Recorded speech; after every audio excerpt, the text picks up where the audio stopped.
अध्याय 1 को जब भी कोई पढ़ता है या फिर कोई पढ़ाता है, समझाता है, तो हर कोई यही सोचता है कि इस अध्याय में अर्जुन ने जब देखा कि उनके सामने उनके सगे संबंधी हैं तो उनसे कैसे लड़ा जाए, बस यही बताया गया है कि अधर्म के लिए आप अपने सगे संबंधी से भी लड़ सकते हैं, जो कि ठीक है थोड़ा बहुत। लेकिन अगर आप इसकी गहराई में उतरेंगे तो आप ये भी जानेंगे कि ऐसे बहुत सारे हमारे लॉजिक विचार होते हैं जब हमें वाकई में वो काम करना होता है जो धर्म अनुसार सही है, जैसे पढ़ाई के समय पढ़ाई करनी है, या फिर कोई इम्पोर्टेंट काम के टाइम पर वही काम करना है, या फिर जिस समय जिसको वक्त देना चाहिए वो हमें देना पड़ता है। लेकिन हमारा दिमाग हमें रीजंस देने लगता है कि हम वो सही काम ना करें। ठीक उसी तरह रीजंस देता है जैसे अर्जुन कृष्ण को रीजंस दे रहे थे कि क्यों मैं ये युद्ध ना करूं, क्योंकि ये मेरे सगे संबंधी हैं। इस पहले अध्याय में बहुत सारी ऐसी बातें हैं जो डेली लाइफ में हम डील करते हैं। पिछले अध्याय में हमने जाना कि किस तरीके से दुर्योधन के मन में भय था और वे पांडवों की सेना को देखने के लिए द्रोणाचार्य से कहते हैं, पितामह भीष्म से बात करते हैं और उस सेना को देखकर उनके मन में एक भय बैठा हुआ है। लेकिन अपनी सेना के पितामह भीष्म को प्रसन्न करने के लिए वे अपनी सेना के सभी महारथियों को भी गिनाते हैं, उनकी प्रशंसा करते हैं और कहते हैं कि आप सभी के सभी लोग सभी मोर्चों पर अपनी अपनी जगह दृढ़ता से स्थित रहते हुए निश्चित रूप से पितामह भीष्म की चारों ओर से रक्षा करें। भीष्म जी की सब ओर से रक्षा करें, ऐसा क्यों कहा दुर्योधन ने?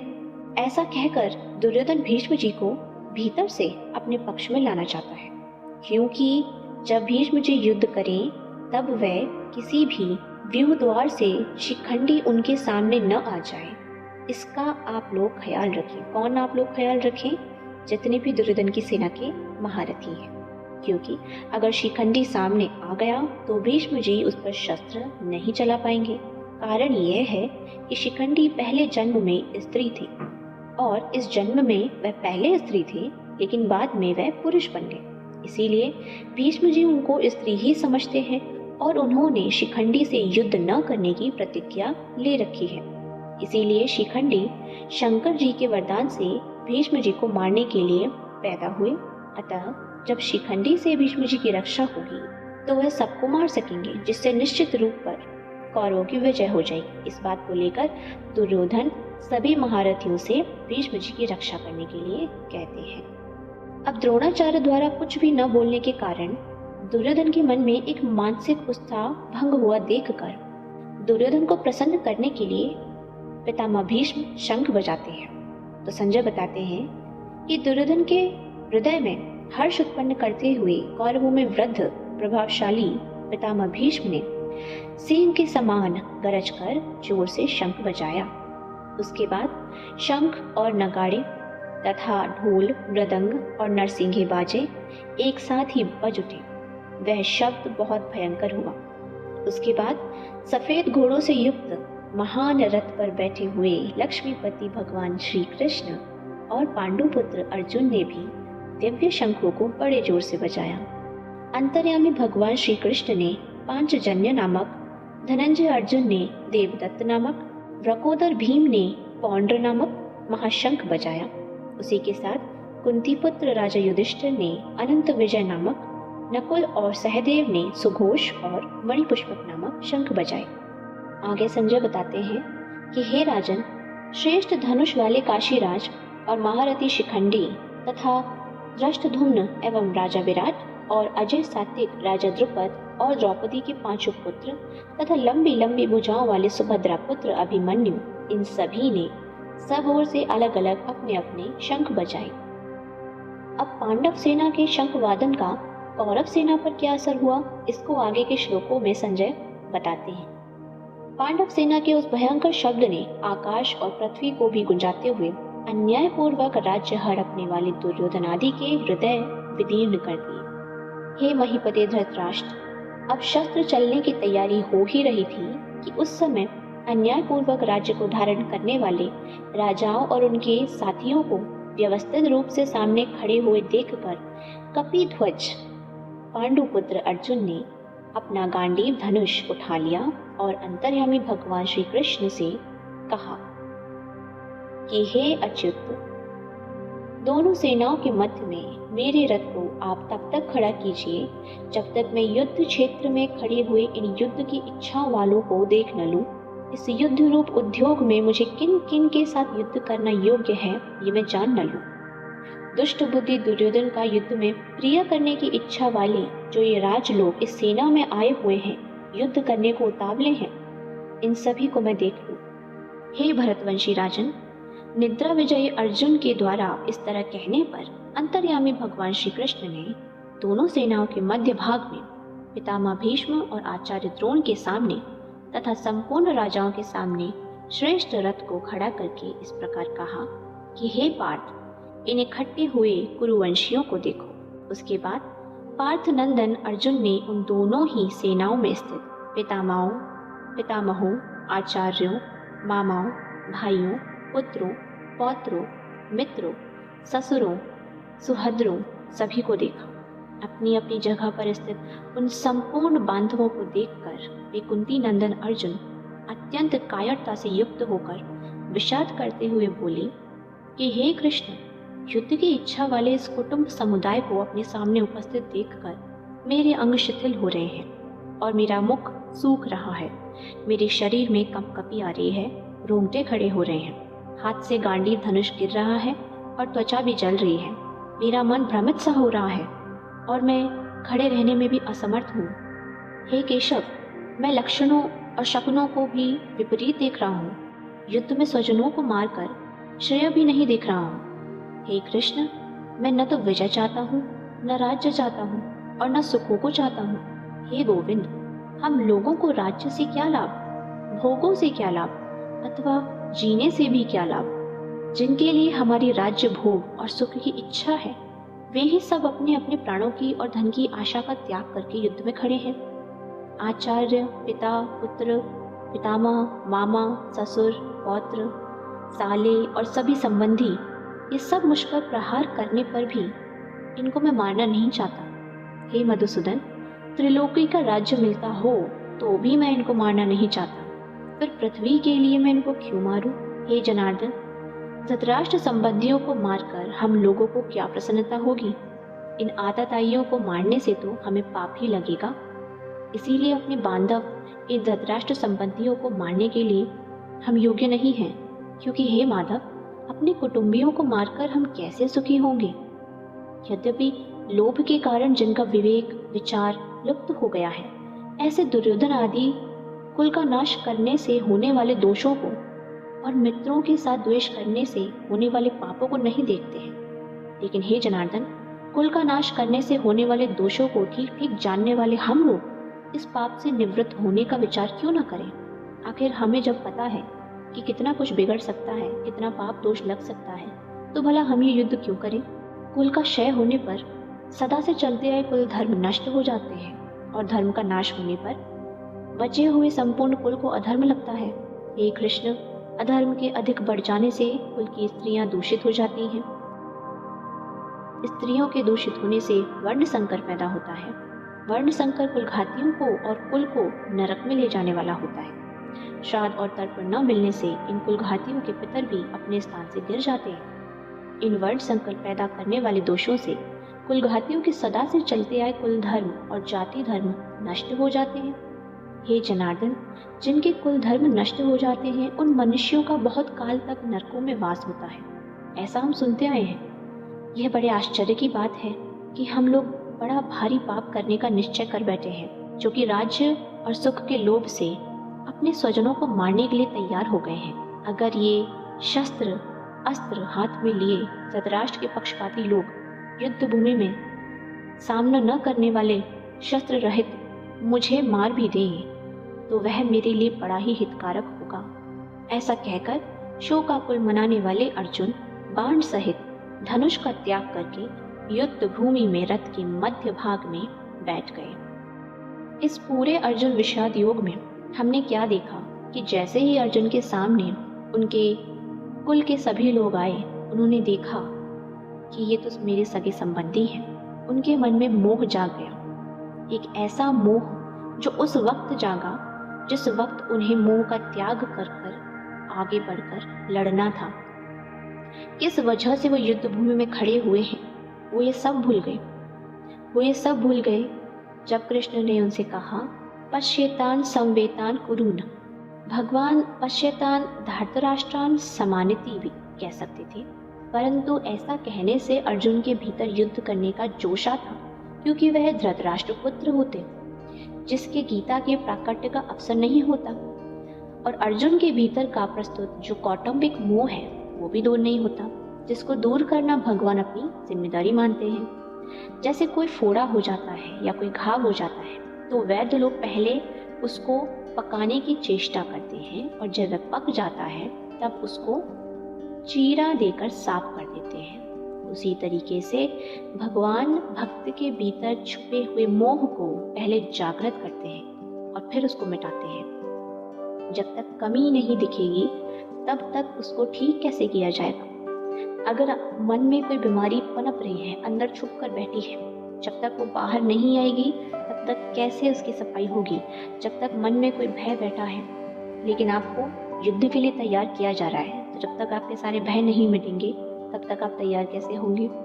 यहाँ भी भगवान अर्जुन के भीतर छिपे हुए मोह को कुरुना पश्य कहकर जागृत कर रहे हैं, जिसको आगे उपदेश देकर वह नष्ट कर दें। अर्जुन ने कहा था कि इनको मैं देख लूंगा, अतः यहाँ भगवान को पश्य ऐसा कहने की जरूरत ही नहीं थी। भगवान तो केवल रथ खड़ा कर देते, लेकिन उन्होंने रथ खड़ा करके अर्जुन के मोह को जागृत करने के लिए कहा कि इन कुरुवंशियों को देखो। कौटुंबिक स्नेह और भगवत प्रेम, इन दोनों में अंतर है। कौटुंबिक स्नेह में ममता युक्त स्नेह हो जाता है तो कुटुंब के अवगुणों की तरफ ख्याल नहीं जाता है। जैसे माँ अपने बच्चे के अवगुणों को नहीं देखती है, उसी प्रकार अपने सगे संबंधियों के लिए जो मोह होता है उससे हम उनकी कमियों को, बुराइयों को, अधर्मों को नजरअंदाज कर देते हैं। ऐसा ही भगवान का भक्त में विशेष स्नेह हो जाता है तो वो भक्तों के अवगुणों की तरफ भगवान नहीं देखते हैं, क्योंकि भगवान का हमसे प्रेम भी ममता युक्त ही है, किंतु यह मेरा ही है ऐसा ही भाव रहता है। लेकिन कौटुंबिक स्नेह में शरीर की महिमा ज्यादा होती है और भगवत प्रेम में भाव की मुख्यता रहती है, क्योंकि शरीर से ही पहचाना जा सकता है कि ये हमारे कौन से सगे संबंधी हैं, न कि भाव से। शरीर से ही रिश्ते बनते हैं। कौटुंबिक स्नेह में मोह की और भगवत प्रेम में आत्मीयता की मुख्यता होती है। कौटुंबिक स्नेह में अंधेरा और भगवत प्रेम में प्रकाश होता है। कौटुंबिक स्नेह में मनुष्य अपने कर्तव्यों का पालन करता है, क्योंकि वह रिश्तों की डोर से बंधा होता है, लेकिन भगवत प्रेम में प्रेम के अधीन होकर वह कर्तव्य करता है। कौटुंबिक स्नेह में कुटुंबियों की और भगवत प्रेम में भगवान की प्रधानता होती है। तो जिस स्नेह, जिस प्रेम में भगवान की प्रधानता होगी वह प्रेम सच्चा है, वह मोह सच्चा है। अब अर्जुन को अपने सगे संबंधियों को देखकर जो चिंता हो रही है उससे एक अच्छी लाइन याद आती है कि चिंता को चिता के समान कहा गया है, केवल एक बिंदु की ही अधिकता है। चिंता जीवित पुरुष को जलाती है और चिता मृत्यु को। उसी प्रकार जिस तरह अर्जुन शकुनों की बात कर रहे हैं, लक्षणों की बात कर रहे हैं, जितने भी शकुन होते हैं वह किसी अच्छी या बुरी घटना के होने में निमित्त नहीं होते हैं, बल्कि वह किसी घटना के निर्माता भी नहीं होते हैं। एक्चुअल में वह भावी घटना की सूचना देने वाले होते हैं कि आने वाली घटना कैसी होगी। अब जो होनी है वो तो होकर रहेगी, यद्यपि हम हमेशा आने वाले समय के लिए खुद को तैयार कर सकते हैं। हालांकि अर्जुन शरीर में होने वाले लक्षणों को भी शगुन मान रहे हैं, जो कि वास्तव में शगुन नहीं है, बल्कि वह तो शोक के कारण इंद्रियां, शरीर, मन, बुद्धि में होने वाले विकार हैं। अब इतना होने पर भी जब खुद अर्जुन महाभारत के युद्ध में खड़े हैं, दोनों सेनाओं के मध्य में खड़े हैं और उनके रथ के सारथी भगवान श्री कृष्ण हैं, तो वह बोलते हैं कि उन्हें युद्ध नहीं करना है, क्योंकि वह अब मोह माया के जाल में फंस गए हैं। उसी तरीके से जब भी हम जिंदगी के एक ऐसे पड़ाव पे होते हैं जहाँ से हमें आगे बढ़ना होता है और वो पड़ाव हमारी जिंदगी की रूपरेखा को बदल देता है, अक्सर हम उसी पड़ाव में भ्रमित हो जाते हैं, मोह में पड़ जाते हैं। हम ये सोचने लगते हैं कि हम ये क्यों कर रहे हैं, हमें क्या लाभ है इससे, हमें ये सब नहीं चाहिए, हम आगे बढ़ने से डरते हैं। हमारा दिमाग हमें लॉजिकली बताता है कि हम जो कर रहे हैं धर्म अनुसार वो सही हो, लेकिन वो गलत है। हमारा दिमाग हमें कभी भी सोसाइटी के बनाए हुए नियम से अलग नहीं जाने देता है। हमारा दिमाग हमें एक ही लाइन में, एक ही लूप में, एक ही चक्कर में घुमाता है। हमारा दिमाग हमें हर वो लॉजिक देता है जो हमें उस दिमाग से अलग जाने न दे। इसीलिए कहते हैं कि दास अगर बनना है तो प्रभु का बनिए, अपने मन और अपने दिमाग का दास न बनिए। अपने मन, अपनी बुद्धि, अपने दिमाग को अपना दास बनाइए। इतना कॉन्शियसनेस रखिए कि क्या धर्म है और क्या अधर्म है, क्या सही है और क्या सही नहीं है। और ये जानने का सबसे अच्छा तरीका होता है हमारी अंतरात्मा की आवाज़। अक्सर लोग नहीं सुन पाते हैं, लेकिन सबसे अच्छा तरीका उसको सुनने का है कि डेली खुद के साथ टाइम बिताएं और डेली की दुनिया से खुद को अलग रखकर बस अपने आप से जुड़ें, खुद के साथ अपने अंदर की उस एनर्जी को बढ़ाएं, अपने अंदर की उस लाइफ फोर्स को बढ़ाएं, अपने अंदर के प्राण को बढ़ाएं, भगवान से कनेक्ट हों, कृष्ण से जुड़ें, सीधे संपर्क में जुड़ें। कोई इधर उधर का संपर्क नहीं। सीधा संपर्क कैसे होता है? प्रेम से होता है। प्रेम से जुड़ें और धीरे धीरे करके अपनी अंतर आवाज को सुनना सीख जाएंगे। खुद कृष्ण कहते हैं आगे गीता में कि मन को अपना दास बनाना इतना आसान नहीं है, खास करके जब जिंदगी में कभी कोशिश ही न की हो। पूरी जिंदगी हमें अपने मन को दास बनाना कोई नहीं सिखाता, बल्कि ये पाना है, फिर ये पाना है, ये चाहिए, फिर ये चाहिए, नहीं तो जिंदगी नहीं जी पाएंगे। कोई ये सिखाता ही नहीं है कि ये जो शरीर के अंदर प्राण नाम के हम हैं, इन्हें कैसे जिंदा रखें, ये अंदर की ज्योति कैसे जलाए रखें, जो डेली के इस भाग दौड़ की भरी जिंदगी में रोज कभी किसी के बुरे कहे हुए शब्दों से बुझती रहती है, कभी जिंदगी के बुरे वक्त के झोंके से बुझती रहती है।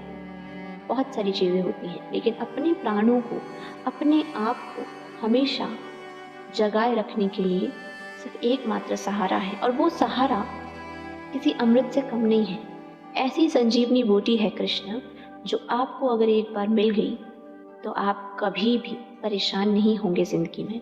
जिस तरह अर्जुन की परेशानियां दूर हुई, उसी तरह आपकी भी हो जाएंगी। बस डगमगाना नहीं है। माया प्रबल है, लेकिन माया को हटाने का काम भी मायापति करते हैं। कब करेंगे? जब आप अपने आप को उन्हें सौंप देंगे।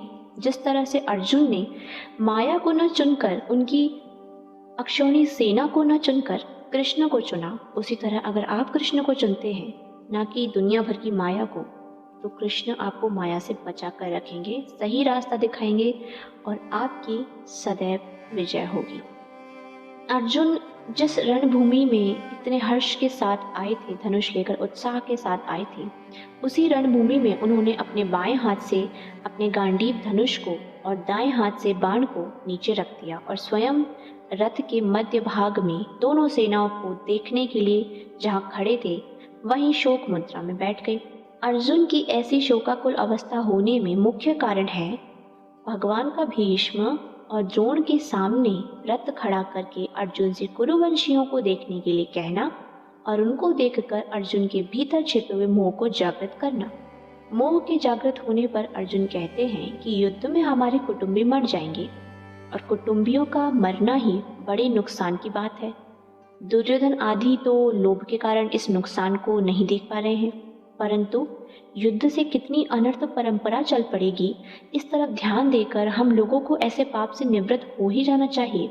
हमें ये पाप नहीं करना चाहिए। हम लोग राज्य और सुख के लोभ से कुल का संहार करने के लिए रणभूमि में खड़े हो गए हैं। यह हमने बड़ी भारी गलती की है। अतः युद्ध न करते हुए शस्त्र रहित मुझे यदि कोई सामने खड़े हुए युद्ध लोग मार भी दें तो उससे मेरा हित होगा। इस तरह अनंत करण में मोह छा जाने के कारण अर्जुन युद्ध से उपरत होने में और अपने मर जाने में भी हित देखते हैं और अंत में उसी मोह के कारण बाण सहित धनुष का त्याग करके विषाद मग्न होकर बैठ जाते हैं।